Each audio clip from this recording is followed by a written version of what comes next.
Hi, I'm Jane Holland, and this is your creative horoscope for the week of March the 8th to the 14th, 2021.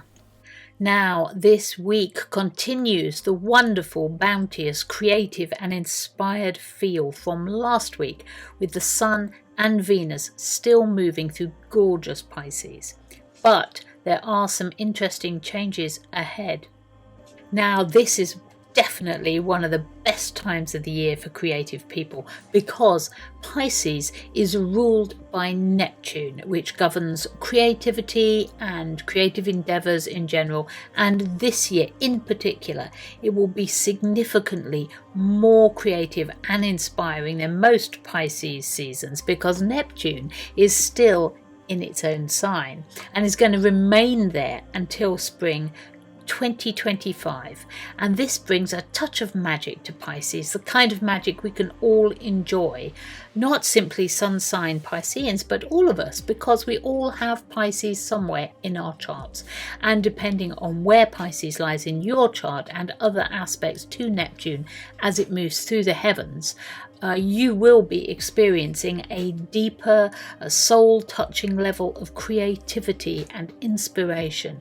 And even those who aren't artistically minded will be feeling this. They will feel a deeper connectivity, a collective feel, because Pisces, a water sign and the 12th sign of the zodiac wheel, the final sign in the cycle of 12, is all about swimming in deep emotion, so deep that you can lose yourself there. It's a kind of divine madness, if you like, that inspires poets and artists and writers and filmmakers to produce great and lasting works of art. Now, the Sun in Pisces conjuncts Neptune, its ruler, on Wednesday, the 10th of March. This means, conjunction means it's briefly occupying the same degree. Now, although it's just for this one day, it has a very creative feel to it. It feels compassionate, it feels open. So keep your eyes open and your ear to the ground, and be open to some beautiful and possibly romantic attachments this week too. Overall, the middle of this week has a very romantic, soft focus, artistic feel to it, very inspirational. So creative people could benefit from this too. In order to work, for instance, on an imaginative and original project. For a visual on this, maybe think about Monet's water lilies, those gorgeous paintings that sort of are all about nature's radiance and luminosity and how water reflects the sky as well, as above, so below, thus connecting us to the heavens, even as we look inwards in the 12th house.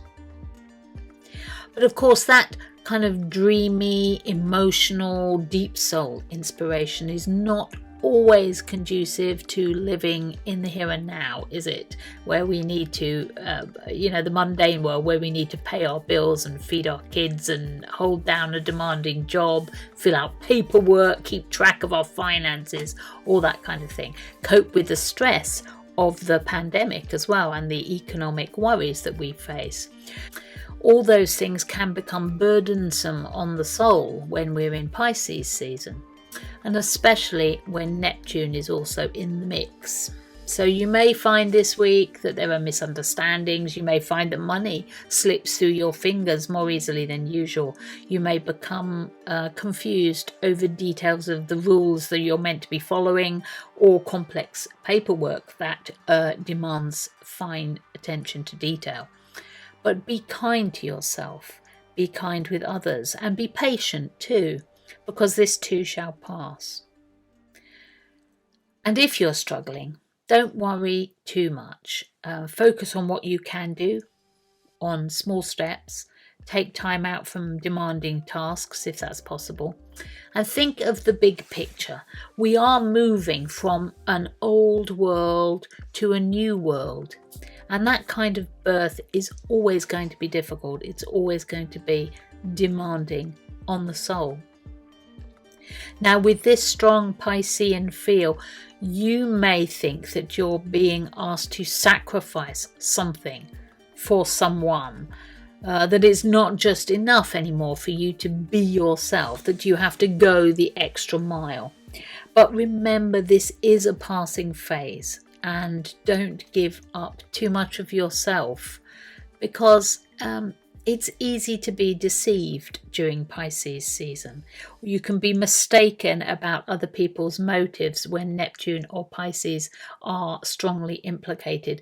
The veil between the worlds is thinner at the moment and more fragile, and sometimes we forget which side of that veil we're supposed to be on as we try to live and work in the ordinary world, rather than going into that deep Neptunian feel of things where, you know, it's easy to lose yourself in that beautiful daydream.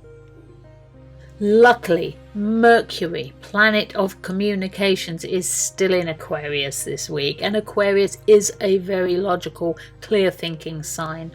It's about politics, it's about logistics, it's very community-minded too. It's about groups of people coming together to effect change.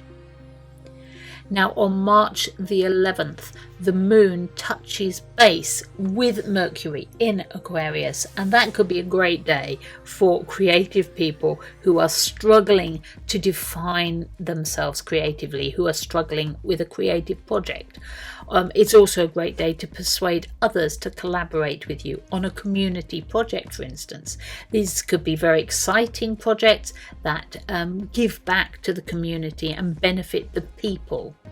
Now, one of the biggest changes right now is that Mars has moved into air sign Gemini, ruled by Mercury. And this is a real double whammy, as they say, because along with all that airy Aquarian energy that we have going on right now, Mars is providing real momentum in this area, reinforcing the favourable mental and intellectual environment for everyone in their daily lives, especially for creative people who work with words, with language, communications of any kind, especially writers, those who use social media for promotion and networking, as well as in their work, or YouTube and the internet.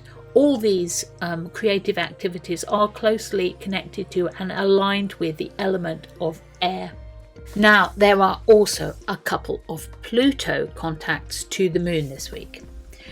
Moon contacts happen all the time. The moon moves very quickly around the chart. So these contacts are very fleeting. Usually they wash over us and we move on. But there has been a lot of emphasis recently on Pisces and Aquarius, and this may have made us forget that Pluto, planet of transformation, is still grinding away in the last few degrees of Capricorn. Now, Pluto deconstructs whatever it touches, and Capricorn is all about authority, status quo, rules and regulations, boundaries, limitations, and it's ruled by Saturn, Kronos, god of time, god of finite things, finite nature. So Pluto here is basically deconstructing all that stuff, and this is actually quite productive for creative people. On the 9th of March, the moon conjuncts Pluto, meaning it's occupying the same degree, and again on the 13th, at the very end of the week, in fact just after the new moon in Pisces, the moon makes this wonderful sextile aspect to Pluto, a 60-degree aspect, and this denotes opportunity.